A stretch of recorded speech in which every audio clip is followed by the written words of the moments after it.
Mongraal and Mr Savage just proved everyone wrong. A load of players, even some of the best Fortnite players in the world, did not believe Mongraal and Mr Savage were a high tier, a highly skilled duo. Well, in the Duo Cash Cup they popped off, and with an 11 kill game win near the end, they were able to beat some of the best Fortnite players in the world. So today I'm going to VOD review this game and teach you everything that Mongraal and Mr Savage did well to beat these amazing players. The first thing that Mongraal and Mr Savage do is they put an emphasis on going to this bunker, and a reason why you'd want to be going to this bunker is obviously the modifications that you can get, and because they're not like, what's it called, they're not going to a place where they can get the Marvel items every game, or somewhere where you'd get like the win advantage. Going to somewhere like the bunker. Actually, I didn't even know that. I did not know the bunkers give Marvel items. So that's actually massive, and that's probably another reason why they're going here. But going to the bunker is like getting your win condition. You know, that's why they're getting good enough loot that would give them a good chance of winning the game. So if you have the chance in your games, I would say you should definitely think about the bunker. Now they kind of got lucky here, there was no one to fight for it. But even if there was, probably would be worth it, because now they have shotguns with the gatekeeper with the 5 bullets in the gun. That makes the gatekeeper unreal. And they have better loot. They can get their metal up here as well if they want. Don't be afraid to get the win condition in your games, like the way Mongraal and Mr Savage have done here. This definitely is a factor to what led them on to having such a good game. Because to be honest, to have good games, you need good loot. It just depends on how you get it. Either you take the risks like this and you get it good off spawn by going to a risky drop spot, or rotating to somewhere where you can get your loot up, or you get a refresh in endgame. I know which one I prefer getting it early and not trying to go for a risky refresh in endgame. Right guys, that's the first thing that we've learned, but there's a lot more to learn from this game. Here, Mr Savage is doing a good job at taking safe peeks and looking for a potential refresh. Now here, he finds a potential refresh, and again, what he does good is he stays back a bit inside his own box with walls that are built to good health, and he plays it slow.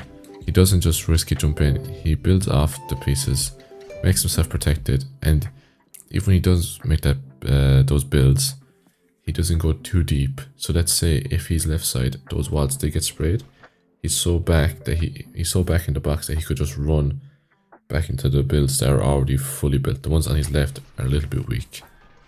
But no, he plays it safe. Mongraal is there to support him. They do a good job to get the kill and get the refresh here. Yes, it's a bit awkward with the water, but they work together and support each other, and they're able to get this refresh. He was struggling a little bit with the water, but yeah, that's a really good kill, and that's what those are the eliminations refreshes that you need to be getting to have a high performance game. Because now look, they got cat metal, they have more control, and overall they're just in a much better position. Mr Savage and Mongraal started this fight really good by hitting those lovely headshots. His crosshair was looking at his head through the builds, and that only get a lot more damage. And again, they're spraying together at the same time, playing well as a duo. And here, they do a good job to, you know, attack the opponents when they're under pressure. They know they might be weaker HP, so they can just quickly and easily wrap up these kills. And they're both playing as a duo well and aiming at the same people. So that was just good timing and good work by staying close together. I don't know, it's hard to say.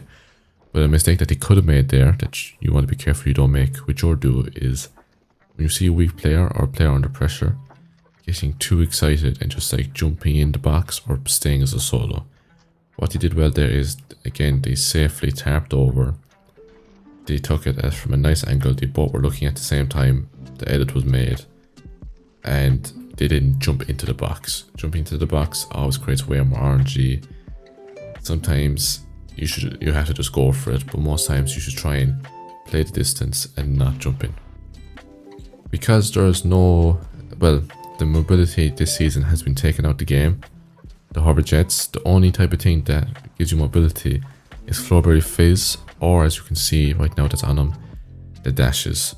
So that's why if you can, getting dashes for endgame is going to be more, I wouldn't say it's overpowered or anything, but it's going to be the case of whoever gets them will increase their chances of surviving till a lot later in the end game, much more. As you can see here, this rotate would have been quite hard and very risky, and someone could have easily died in it, but because they have the dashes, they can use the fizz and just go absolutely flying and get ahead front side of zone. And also, when you're using the fizz, Mongraal does a good job there to use the sliding. The sliding allows you to keep moving and kind of keep your momentum, and you definitely need to try to be doing that as much as you can because of the lack of mobility this season, using the Flurry Fizz the most effective way possible. And right there, that was some good awareness of that double edit. Mongraal did miss that easy shot. Sometimes it happens. They stayed together, they both opened up on the solo and got themselves a lovely easy kill. So yeah, Flurry Fizz is crucial this season. You're going to need to have it again, like the past 2 seasons. Unless they add mobility right now, definitely be focused on how to use Flurry Fizz the best, and if you can get dashes on whatever type of loot route you have. Here, they actually end up going for height, but I'm going to watch from Mr. Savage's perspective here. For whatever reason, they end up leaving it, and oh, he knocked some to fall damage, so that's why they went up. So yeah, there again, looking for the win condition. Getting height is one of the biggest win conditions out there. You get height, you increase your chances of winning so much more. So they went for it, they didn't get it, and I guess because they're already so stacked and loot, Mr. Savage thinks it's a good idea just to leave it for now, leave it play out later, and play safer. And you know what? That is the right way to think. If you're in a good position, yes, you can look for height, but if it doesn't work out when you go for it, you can always take a break and try again. You don't just have to... forcing it is never a good idea. It's like Mr. Savage and Mongraal could have fought those guys and basically had a 2v2 until each duo just ran out of all their mats and scuffed each other, and then some third party would just came in and killed them with these.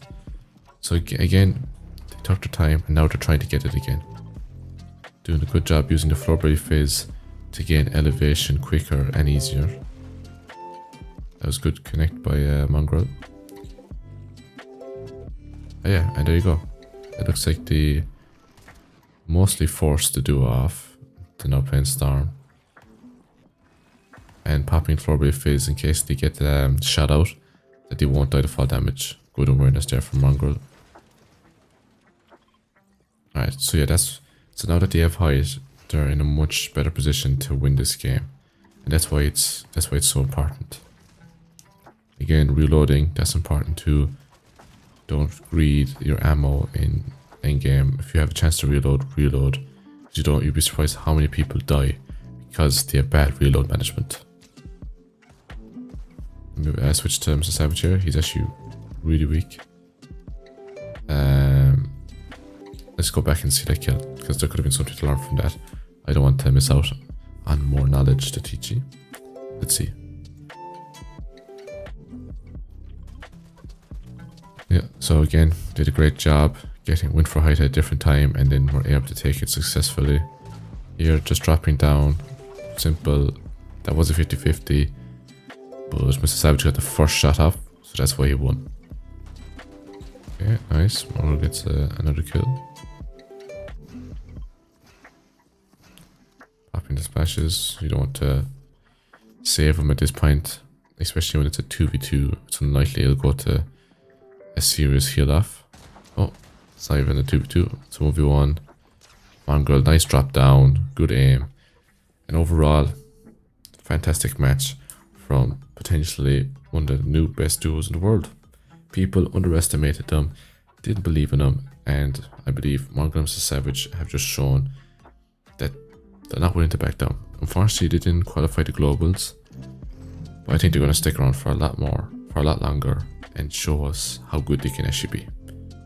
Alright guys, thanks for watching. I hope this video helped you learn more of how to play better in the Duo Clash Cup, and you found it interesting that Mr. Savage and Mongraal are playing so much better this season.